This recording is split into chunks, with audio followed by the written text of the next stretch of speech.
Imam Syafi'i adalah seorang ulama terkemuka dalam sejarah Islam, di mana meninggalkan jejak kehidupan dan pemikirannya yang tak terhapuskan. Dalam perjalanan hidupnya, beliau menunjukkan dedikasi yang luar biasa dalam menuntut ilmu, dan mengembangkan pemikiran yang mendalam tentang agama. Kehidupan Imam Syafi'i adalah periode penting dalam pembentukan karakter, dan kemahirannya dalam mempelajari ajaran Islam. Salah satu kontribusi besar Imam Syafi'i adalah dalam bidang ilmu hadis. Beliau mengembangkan metode ilmiah, dalam mempelajari dan memverifikasi keaslian hadis. Dengan pendekatan kritis, beliau mempelajari sanad dan matan hadis untuk memastikan keabsahan dan keandalannya. Dalam bidang fikih, Imam Syafi'i memainkan peran penting dalam pengembangan mazhab Syafi'i.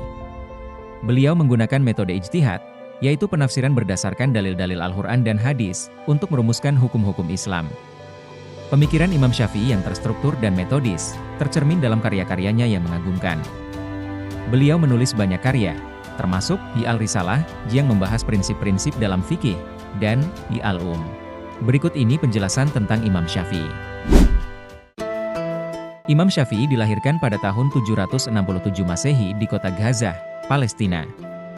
Beliau berasal dari keluarga yang sederhana namun memiliki keturunan Arab. Ayahnya adalah seorang pemuka agama, yang memberikan perhatian dan dukungan besar dalam pendidikan dan pengembangan spiritual Imam Syafi'i. Nama lengkapnya adalah Abu Abdullah Muhammad bin Idris bin Al-Abbas bin Utsman bin Syafi'i, bin Asaibe bin Ubaid bin Abdu Yazid bin Hashim bin Al-Muttalib bin Abdu Manaf bin Qusay. Sejak usia dini, Imam Syafi'i menunjukkan kecerdasan yang luar biasa.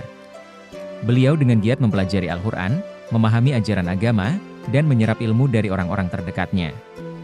Dalam lingkungan keluarganya yang religius, nilai-nilai keagamaan dan moral dipupuk dengan sungguh-sungguh. Pendidikan formal Imam Syafi'i dimulai di kota kelahirannya. Namun, untuk mengembangkan pemahaman agamanya lebih jauh, beliau melakukan perjalanan ke berbagai tempat di Timur Tengah untuk belajar dari para ulama terkemuka pada masanya. Salah satu guru yang paling berpengaruh dalam kehidupan beliau adalah Imam Malik, pendiri mazhab Malik di Madinah. Imam Syafi'i belajar langsung di bawah bimbingan Imam Malik, yang memiliki reputasi sebagai seorang ahli fikih dan ahli hadis yang dihormati. Di Madinah, Imam Syafi'i mendalami pengetahuan tentang fikih, prinsip-prinsip hukum Islam, serta metode interpretasi dan penulisan hadis. Imam Syafi'i memiliki kontribusi yang sangat penting dalam pengembangan ilmu hadis. Beliau memperkenalkan metode kritis dan sistematis dalam mengkaji hadis, yang menjadi landasan penting dalam penentuan keabsahan dan keandalan hadis-hadis yang diriwayatkan. Salah satu sumbangan utama Imam Syafi'i dalam ilmu hadis adalah pengembangan metode ilmu rijal, atau ilmu tentang para perawi hadis. Beliau mempelajari sanad, rantai perawi, dan matan, teks hadis, dengan seksama, untuk menilai kredibilitas perawi dan keakuratan konten hadis tersebut. Metode ini membantu dalam memisahkan hadis-hadis yang dapat dipercaya, sahih, dari hadis-hadis yang lemah atau palsu. Imam Syafi'i juga memperkenalkan prinsip-prinsip penting dalam menentukan keabsahan hadis. Salah satunya adalah prinsip mutawatir, yang mengacu pada hadis-hadis yang diriwayatkan oleh sejumlah besar perawi yang dapat dipercaya secara bersamaan. Hadis-hadis mutawatir dianggap memiliki tingkat kepastian yang tinggi. Selain itu, Imam Syafi'i juga mengembangkan prinsip ahad, yaitu hadis-hadis yang diriwayatkan oleh sejumlah kecil perawi. Prinsip ini menetapkan kriteria ketat untuk menilai keabsahan hadis-hadis tersebut, termasuk kredibilitas perawi dan kesesuaian dengan prinsip-prinsip Al-Quran. Dalam karya-karyanya, seperti Al-Risalah dan Al-Um, Imam Syafi'i membahas metode dan prinsip-prinsip ilmu hadis secara rinci. Beliau memberikan petunjuk tentang bagaimana melakukan penelitian dan verifikasi hadis, serta memberikan panduan tentang penilaian kualitas hadis berdasarkan kesahihan dan keandalannya. Imam Syafi'i juga memberikan kontribusi yang signifikan dalam bidang pemikiran fikih. Beliau mengembangkan metodologi dan prinsip-prinsip penting dalam memahami dan menerapkan hukum Islam yang menjadi dasar pendirian mazhab Syafi'i. Salah satu pemikiran utama Imam Syafi'i adalah penggunaan ijtihad, yaitu upaya untuk mencari solusi hukum berdasarkan sumber-sumber Islam yang otoritatif, seperti Al-Quran dan hadis. Beliau menekankan pentingnya menggunakan dalil-dalil syariat dalam memecahkan masalah hukum, sambil tetap memperhatikan prinsip-prinsip logika dan akal sehat. Imam Syafi'i juga menggarisbawahi pentingnya menghormati dan merujuk kepada pemikiran para sahabat Nabi Muhammad SAW. Beliau mengakui bahwa sahabat memiliki pemahaman yang mendalam tentang ajaran Islam dan memiliki wewenang dalam menetapkan hukum. Oleh karena itu dalam proses ijtihad, Imam Syafi'i mempertimbangkan pandangan sahabat sebagai otoritas yang penting. Selain itu, Imam Syafi'i menekankan pentingnya memahami konteks sosial, budaya, dan lingkungan tempat tinggal dalam menetapkan hukum. Beliau menyadari bahwa konteks dapat memengaruhi pemahaman dan penerapan hukum Islam, sehingga dalam ijtihadnya, beliau memperhatikan kondisi masyarakat dan kondisi setempat. Pemikiran Imam Syafi'i juga terkait dengan prinsip-prinsip keadilan, kemaslahatan, dan keseimbangan dalam hukum Islam.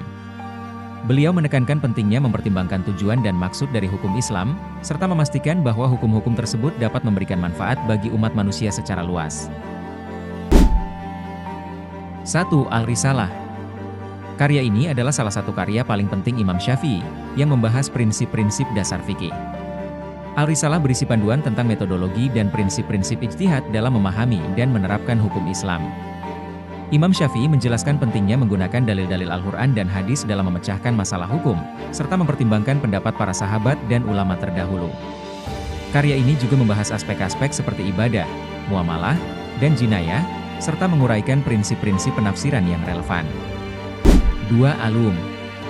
Kitab ini merupakan salah satu karya terbesar Imam Syafi'i dalam bidang fikih. Al-Um adalah kompilasi hukum-hukum dalam berbagai aspek kehidupan, termasuk ibadah, muamalah, dan jinayah. Karya ini memberikan panduan praktis dalam penerapan hukum Islam sehari-hari. Al-Um mencakup berbagai topik seperti salat, zakat, puasa, haji, pernikahan, waris, perdagangan, dan banyak lagi. Dalam setiap bab, Imam Syafi'i menjelaskan hukum-hukum yang berlaku, dan memberikan argumen serta dalil yang mendukung penjelasan tersebut. 3. Kitab Al-Hujjah. Karya ini berfokus pada metode penafsiran Al-Quran. Imam Syafi'i mengemukakan prinsip-prinsip hermeneutika yang membantu dalam memahami teks-teks Al-Quran secara mendalam. Beliau menjelaskan pentingnya memperhatikan konteks sejarah dan linguistik, serta prinsip-prinsip tafsir yang harus diperhatikan dalam memahami makna teks Al-Quran. Kitab ini juga membahas perbedaan antara ayat-ayat muhkam, jelas, dan mutasyabih, bersifat ambigu, dalam Al-Quran. 4. Al-Jami, Al-Kabir. Karya ini merupakan sebuah ensiklopedia yang menggabungkan ilmu hadis dan prinsip-prinsip ilmu hadis. Al-Jami, Al-Kabir berisi berbagai masalah terkait ilmu hadis, termasuk metode ilmiah dalam mempelajari hadis, prinsip-prinsip dalam menilai keabsahan hadis, kritik terhadap perawi hadis, serta diskusi tentang teks hadis. Karya ini memberikan pedoman dalam memahami dan menggunakan hadis sebagai sumber hukum dan keputusan keagamaan. 5. Kitab Al-Rad, ala Al-Zanadikah. Karya ini adalah sebuah refutasi terhadap kelompok-kelompok sesat, terutama golongan Zanadikah, yang menentang keyakinan agama Islam. Imam Syafi'i menggunakan argumen-argumen logis dan teologis untuk menentang pandangan-pandangan mereka, dan mempertahankan ajaran Islam.